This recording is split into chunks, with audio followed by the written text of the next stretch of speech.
भारत माता की जय. आपल्या सर्वांना जय श्रीराम.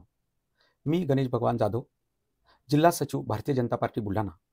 आपल्या सर्वांच्या मनात एकच प्रश्न असेल की जाधव सर का उभे आहेत. तर मी शैक्षणिक क्षेत्रात काम केले असताना मला 3 वेळा आदर्श शिक्षक पुरस्कार मिळाला.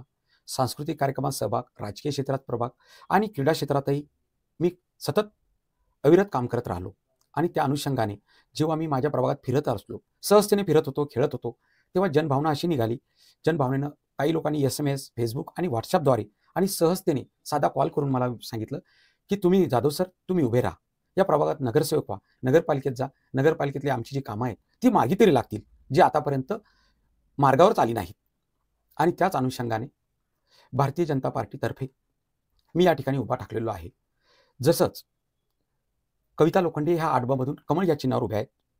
बघा मित्रांनो, मी तुम्हाला नम्रपणे सांगू इच्छितो की देशामध्ये नरेंद्र आहेत, राज्यामध्ये देवेंद्र आहेत, तसेच बुलढाण्यात विजेंद्र येत आहेत. मला विश्वास नाही, आत्मविश्वास आहे. त्यांच्याच अर्धांगिनी, विजयराज शिंदे साहेबांच्याच अर्धांगिनी अर्पिताताई शिंदे यांचं सुद्धा निशाणी कमळ आहे आणि त्यांनाही तुम्ही प्रचंड बहुमताने विजयी करावं. मी प्रभाग 8 मधून कमळ या निशाणीवर उभा आहे आणि माझा क्रमांक आहे 2. तर या 2 क्रमांकाचं बटन दाबून मला प्रचंड बहुमताने विजयी करा. आपल्या प्रभागातील घंटागाडीला मी प्राधान्य दिलेलं आहे, स्वच्छतेला प्राधान्य दिलेलं आहे आणि अपूर्ण खूप रस्ते आहेत, ते पण मी पूर्ण करणार आहे. आणि पावसाळ्यात जे स्त्रियांची, विद्यार्थ्यांची आणि युवक मित्रांची चालताना जी हेलपाटे होतात, त्यांना कठीणाई जाते. आपल्या माता भगिनी काही स्कूटरवर आणि स्कूटीवर जातात, तर ते अपघात होऊ नये म्हणून मे महिन्यातच मी मुरुमाचं नियोजन करणार आहे.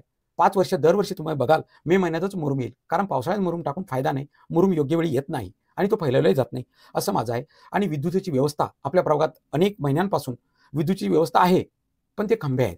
तर त्याची सरळ सुलभ अशी व्यवस्था आणि सेवा दिली गेली पाहिजे आणि ती कार्यप्रणाली व्यवस्थित करण्यासाठी रस्ते, वीज आणि स्वच्छता यावर मी भर देणार आहे. जय हिंद, जय भारत.